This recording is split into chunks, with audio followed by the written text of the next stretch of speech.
News editor गौरव शुक्ला जुड़ चुके उन्होंने गलबात करते हैं। गौरव, जिस तरीके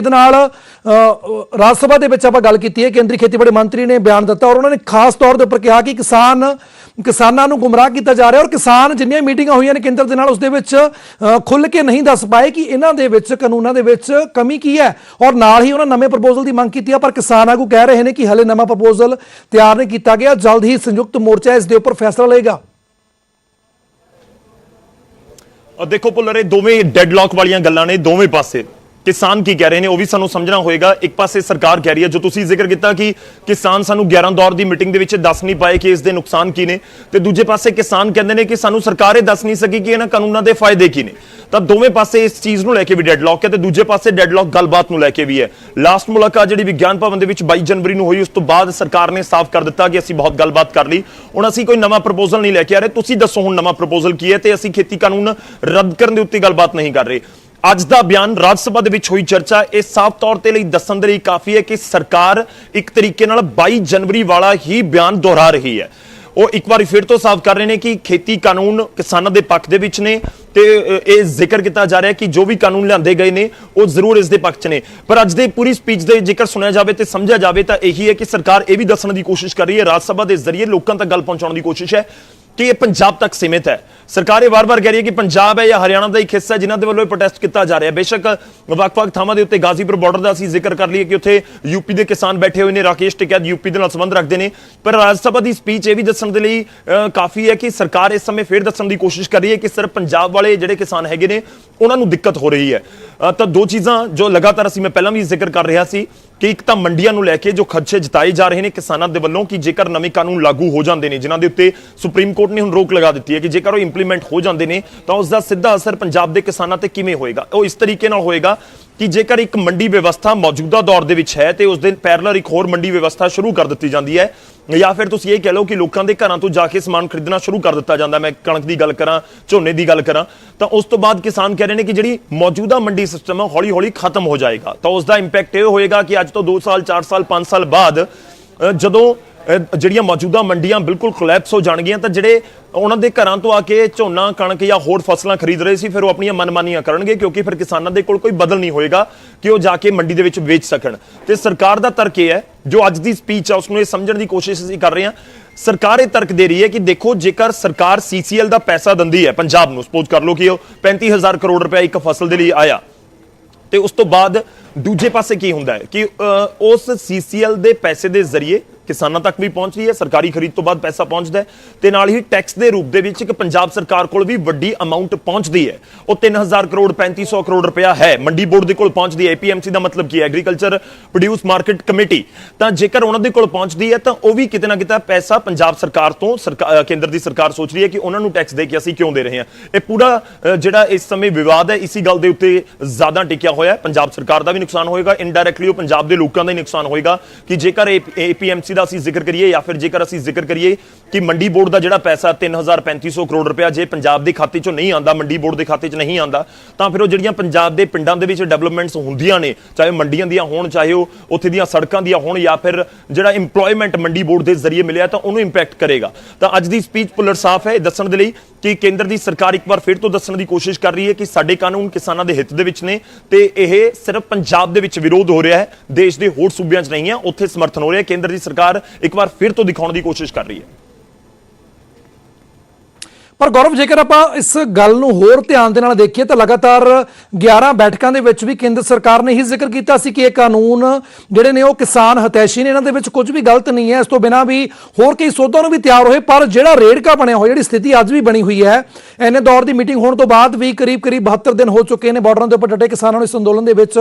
पर हाले भी स्थिति उही है, केंद्र कानून वापस लैण दे मूड विच नहीं है और किसान कह रहे हैं कि जब तक रद्द नहीं होणगे असीं पिछे नहीं हटांगे। तां अजिहे दे विचकार जिहड़ा नवां प्रपोजल का भी जिक्र कर रही है केंद्र सरकार की कोई किसान देण,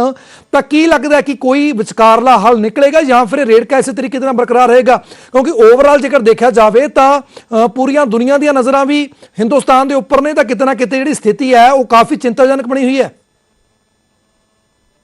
बिल्कुल है पुलर, देखो बहुत सारे लोगों ਨਾਲ लगातार गल होंदी है, बहुत एग्रीकल्चर एक्सपर्ट्स या फिर ਜਿਹੜੇ ਇਸ ਪੂਰੀ ਸਿਚੁਏਸ਼ਨ ਨੂੰ ਸਮਝ ਰਹੇ ਨੇ, ਉਹਨਾਂ ਨਾਲ ਵੀ ਗੱਲਬਾਤ ਕਰਨ ਦੀ ਕੋਸ਼ਿਸ਼ ਕਰਦੇ ਹਾਂ ਅਸੀਂ।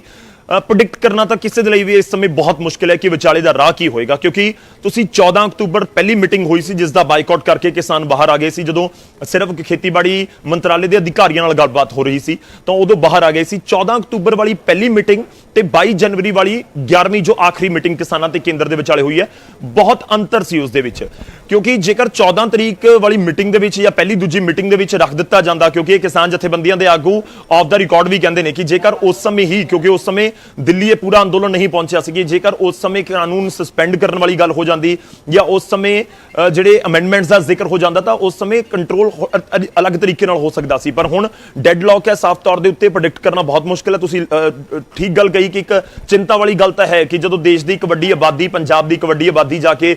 ਕਿਸੇ ਸੜਕ ਦੇ ਉੱਤੇ ਬੈਠੀ ਹੈ ਤਕਰੀਬਨ 2-2.5 ਮਹੀਨਿਆਂ ਤੋਂ, ਤਾਂ ਉਹ ਚਿੰਤਾ ਵਾਲੀ ਗੱਲ ਹਰ ਕਿਸੇ ਦੇ ਲਈ ਹੈਗੀ ਹੈ। ਤਾਂ ਕਿਸਾਨ ਇਸ ਪੂਰੇ ਅੰਦੋਲਨ ਦੇ ਵਿੱਚ ਹੁਣ ਅੱਗੇ ਕਿਵੇਂ ਵੱਧਦੇ ਨੇ, 6 ਤਰੀਕ ਦਾ ਚੱਕਾ ਜਾਮ ਦਾ ਐਲਾਨ ਆ ਉਹਨਾਂ ਦਾ, ਤੇ ਦੂਜੇ ਪਾਸੇ ਸਵਾਲ ਉਹ ਵੀ ਜੋ ਆਪਾਂ ਵਾਰ-ਵਾਰ ਕਹਿ ਰਹੇ ਹਾਂ ਕਿ ਵਿਚਾਲੇ ਦਾ ਰਾਹ ਕੀ। ਫਿਲਹਾਲ ਤਾਂ ਗੱਲਬਾਤ ਨੂੰ ਲੈ ਕੇ ਡੈਡਲੌਕ ਹੈ, ਫਿਲਹਾਲ ਗੱਲਬਾਤ ਨੂੰ ਲੈ ਕੇ ਡੈਡਲੌਕ ਹੈ ਕਿ ਗੱਲਬਾਤ ਅੱਗੇ ਨਹੀਂ ਤੁਰ ਰਹੀ। ਉਸ ਤੋਂ ਬਾਅਦ ਖੇਤੀ ਕਾਨੂੰਨਾਂ ਦੇ ਉੱਤੇ ਜਿਹੜਾ ਡੈਡਲੌਕ ਹੈ, ਕਿਉਂਕਿ 2 ਡੈਡਲੌਕ ਨਜ਼ਰ ਆ ਰਹੇ ਨੇ। ਖੇਤੀ ਕਾਨੂੰਨਾਂ ਤੇ ਕੇਂਦਰ ਦੀ ਸਰਕਾਰ ਕਹਿ ਰਹੀ ਹੈ ਕਿ ਅਸੀਂ ਰੱਦ ਨਹੀਂ ਕਰਨੇ, ਕਿਸਾਨ ਕਹਿ ਰਹੇ ਨੇ ਕਿ ਰੱਦ ਕਰੋ। ਇਹ ਵੀ ਇੱਕ ਡੈਡਲੌਕ ਬਣਿਆ ਹੋਇਆ ਕਿ ਇਹਦੇ ਵਿਚਾਲੇ ਕੋਈ ਰਾਹ ਨਿਕਲੇਗਾ, ਪ੍ਰੈਡਿਕਟ ਕਰਨਾ ਬਹੁਤ ਮੁਸ਼ਕਿਲ, ਪਰ ਉਮੀਦ ਇਹੀ ਕਰਦੇ ਹਾਂ ਕਿ ਕੋਈ ਨਾ ਕੋਈ ਰਾਹ ਜ਼ਰੂਰ ਤੇ ਜਲਦੀ ਨਿਕਲੇ। ਬਿਲਕੁਲ ਗੌਰਵ, ਤਾਂ ਫਿਲਹਾਲ ਦੇ ਲਈ ਬਹੁਤ ਧੰਨਵਾਦ ਸਾਡੇ ਨਾਲ ਗੱਲਬਾਤ ਕਰਨ ਦੇ ਲਈ। ਤਾਂ ਹਾਲੇ ਵੀ ਜਿਹੜੀ ਸਥਿਤੀ ਹੈ ਉਹ ਜਿਉਂ ਦੀ ਤਿਉਂ ਬਣੀ ਹੋਈ ਹੈ, ਕਿਉਂਕਿ ਕੇਂਦਰ ਸਰਕਾਰ ਕਾਨੂੰਨ ਵਾਪਸ ਨਹੀਂ ਲੈ ਰਹੀ ਔਰ ਕਿਸਾਨ ਕਹਿ ਰਹੇ ਨੇ ਕਿ ਜਦ ਤੱਕ ਕਾਨੂੰਨ ਰੱਦ ਨਹੀਂ ਹੋਣਗੇ, ਵਾਪਸ ਨਹੀਂ ਲੈਂਦੀ ਕੇਂਦਰ ਸਰਕਾਰ, ਉਨੀ ਦੇਰ ਤੱਕ ਉਹਨਾਂ ਨੂੰ ਹੋਰ ਕੋਈ ਵੀ ਗੱਲ ਗਵਾਰ ਨਹੀਂ। ਪਰ ਜਿਸ ਦੇ ਚੱਲਦੇ ਅੱਜ ਨਰਿੰਦਰ ਸਿੰਘ ਤੋਮਰ ਜਿਹੜੇ ਕੇਂਦਰੀ ਖੇਤੀਬਾੜੀ ਮੰਤਰੀ, ਉਹਨਾਂ ਨੇ ਕਿਹਾ ਇੱਕ ਵਾਰ ਫਿਰ ਤੋਂ ਕਿ ਜੇਕਰ ਕਿਸਾਨ ਕੋਈ ਨਵਾਂ ਪ੍ਰਪੋਜ਼ਲ ਲੈ ਕੇ ਆਉਂਦੇ ਨੇ ਤਾਂ ਸਰਕਾਰ ਫਿਰ ਤੋਂ ਗੱਲਬਾਤ ਕਰਨ ਦੇ ਲਈ ਤਿਆਰ ਆ। ਅਸੀਂ ਕਿਸਾਨ ਆਗੂਆਂ ਦੇ ਨਾਲ ਵੀ ਗੱਲਬਾਤ ਕੀਤੀ, ਉਹਨਾਂ ਨੇ ਕਿਹਾ ਕਿ ਇਸ ਦੇ ਬਾਰੇ ਸੰਯੁਕਤ ਮੋਰਚਾ ਫੈਸਲਾ ਲਏਗਾ, ਮੀਟਿੰਗ ਹੋਏਗੀ, ਉਸ ਤੋਂ ਬਾਅਦ ਹੀ ਅੱਗੇ ਫੈਸਲਾ ਲਿਆ ਜਾਵੇਗਾ ਕਿ ਕਿਹੜਾ ਪ੍ਰਪੋਜ਼ਲ ਲੈ ਕੇ ਸਰਕਾਰ ਦੇ ਨਾਲ ਗੱਲਬਾਤ ਕਰਨੀ ਹੈ। ਪਰ ਹਾਲੇ ਜੇਕਰ ਮੌਜੂਦਾ ਸਥਿਤੀ ਦੀ ਗੱਲ ਕੀਤੀ ਜਾਵੇ, ਭਾਵੇਂ ਕਿ ਰਾਜ ਸਭਾ ਦੇ ਵਿੱਚ ਵੀ ਕੇਂਦਰੀ ਖੇਤੀਬਾੜੀ ਮੰਤਰੀ ਨੇ ਇਸ ਗੱਲ ਦਾ ਭਰੋਸਾ ਦਿਵਾਇਆ ਕਿ ਜਿਹੜੇ ਤਿੰਨੇ ਕਾਨੂੰਨ ਨੇ, ਖੇਤੀ ਕਾਨੂੰਨ ਨੇ, ਉਹ ਕਿਸਾਨ ਹਿਤੈਸ਼ੀ ਨੇ ਔਰ ਕੋਈ ਵੀ ਇਸ ਦੇ ਵਿੱਚ ਅਜਿਹੀ ਘਾਟ ਜਾਂ ਕਮੀ ਨਹੀਂ ਜਿਹੜੀ ਕਿਸਾਨਾਂ ਦੇ ਵਿਰੋਧ ਵਿੱਚ ਹੈ। ਪਰ ਫਿਰ ਵੀ ਕਿਸਾਨ ਪਤਾ ਨਹੀਂ ਕਿਉਂ ਨਹੀਂ ਮੰਨ ਰਹੇ। ਤਾਂ ਸਾਡੇ ਨਾਲ ਇਸ ਵੇਲੇ MP ਰਾਜ ਸਭਾ ਪ੍ਰਤਾਪ ਬਾਜਵਾ ਜੁੜ ਚੁੱਕੇ ਨੇ ਫੋਨ ਲਾਈਨ ਤੇ, ਉਹਨਾਂ ਨਾਲ ਗੱਲਬਾਤ ਕਰਦੇ ਹਾਂ। ਬਾਜਵਾ ਸਾਹਿਬ, ਤੁਸੀਂ ਵੀ ਅੱਜ ਆਪਣਾ ਪੱਖ ਰੱਖਿਆ ਰਾਜ ਸਭਾ ਦੇ ਵਿੱਚ, ਪਰ ਹੁਣ ਥੋੜੀ ਦੇਰ ਪਹਿਲਾਂ ਕੇਂਦਰੀ ਖੇਤੀਬਾੜੀ ਮੰਤਰੀ ਨੇ ਸੰਬੋਧਨ ਕੀਤਾ ਔਰ ਖਾਸ ਤੌਰ ਦੇ ਉੱਪਰ ਜ਼ਿਕਰ ਕੀਤਾ ਕਿ ਕਿਸਾਨਾਂ ਨੂੰ ਗੁੰਮਰਾਹ ਕੀਤਾ ਜਾ ਰਿਹਾ ਹੈ, ਕਿਸਾਨ ਭੋਲੇ ਭਾਲੇ ਨੇ, ਉਹਨਾਂ ਦੇ ਹੱਕ ਦੇ ਵਿੱਚ ਖੇਤੀ ਕਾਨੂੰਨ ਨੇ, ਤਾਂ ਕਿਉਂ ਨਹੀਂ ਉਹਨਾਂ ਨੂੰ ਲਾਗੂ ਹੋਣ ਦਿੱਤਾ ਜਾ ਰਿਹਾ? ਗੱਲ ਸੁਣੋ, ਜੇ ਉਹਨਾਂ ਦੇ ਹੱਕ 'ਚ ਹੋਣ, ਇਹ ਤੋਮਰ ਸਾਹਿਬ ਕੀ ਕਹਿਣਾ ਚਾਹੁੰਦੇ ਨੇ ਕਿ ਪਿਛਲੇ 4 ਮਹੀਨਿਆਂ ਤੋਂ ਕਿਸਾਨਾਂ ਨੂੰ ਇਹ ਨਹੀਂ ਪਤਾ ਉਹਨਾਂ ਵਾਸਤੇ ਕੀ ਚੰਗਾ ਤੇ ਕੀ ਮਾੜਾ। ਉਹਦਾ ਮਤਲਬ ਇਹ ਹੋਇਆ ਕਿ ਕਿਸਾਨ ਕੋਈ ਅਨਪੜ੍ਹ ਨੇ, ਗੁਆਰ ਨੇ ਕਿ ਜਿਨ੍ਹਾਂ ਨੂੰ ਇਹ ਪਤਾ ਨਹੀਂ। ਅੱਜ ਤੋਮਰ ਸਾਹਿਬ ਨੂੰ ਇਹ ਪਤਾ ਹੋਣਾ ਚਾਹੀਦਾ ਹੈ ਕਿ ਜ਼ਿਆਦਾ ਕਿਸਾਨ ਖੁਦ ਪੜ੍ਹੇ ਲਿਖੇ ਨੇ, ਉਹਨਾਂ ਦੇ ਬੱਚੇ ਬਹੁਤ ਪੜ੍ਹੇ ਲਿਖੇ ਨੇ, ਬਾਹਰਲੇ ਦੇਸ਼ਾਂ 'ਚ ਨੇ, ਆਪਣੇ ਦੇਸ਼ 'ਚ ਨੇ, ਕੋਈ ਟੀਚਰ ਦੇ, ਕੋਈ ਪ੍ਰੋਫੈਸਰ ਦੇ, ਕੋਈ ਗਵਰਨਮੈਂਟ ਜੌਬ 'ਚ, ਕੋਈ ਆਪਣਾ ਕਾਰੋਬਾਰ ਕਰਦਾ ਹੈ। ਇਹ ਗੱਲ ਕਹਿਣੀ ਤਾਂ ਉਹਦਾ ਮਤਲਬ ਹੁੰਦਾ ਕਿ ਸਿੱਧੇ ਤੌਰ ਅਸੀਂ ਕਿਸਾਨਾਂ ਦੀ ਸੂਝ-ਬੂਝ ਤੇ ਕੁਐਸਚਨ ਮਾਰਕ ਲਗਾ ਰਹੇ ਹਾਂ, ਪ੍ਰਸ਼ਨ ਚਿੰਨ੍ਹ ਲਾ ਰਹੇ ਹਾਂ ਕਿ ਜੀ ਇਹਨਾਂ ਨੂੰ ਕੋਈ ਮਿਸਗਾਈਡ ਕਰ ਰਿਹਾ। ਮਿਸਗਾਈਡ ਬੰਦਾ ਕੋਈ ਵੀ 2 ਦਿਨ, 4 ਦਿਨ, 5 ਦਿਨ ਹੋ ਸਕਦਾ ਕਿ ਪਿਛਲੇ 6 ਮਹੀਨੇ ਦਾ ਮਿਸਗਾਈਡ ਹੋ ਰਿਹਾ ਜੀ। तो इस गल का मिसगाइडेड ये ने, लोग मिसगाइडेड नहीं ने, लोग बहुत सियाने हो चुके हैं, किसान बहुत सियाना हो चुके हैं। किसान नूं पता है कि ये पिछे किसानां दी बेहतरी नहीं, कॉर्पोरेट हाउसेस दी बेहतरी, तां ही वो मान नहीं रहे।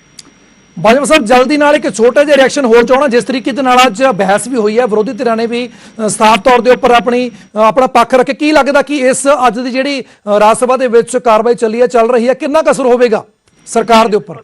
110% होएगा। तां ही मैं अखीर च वो कविता बोलदे किसानां नूं कहा सी अपनी जंग जारी रखो, असीं जितांगे जरूर,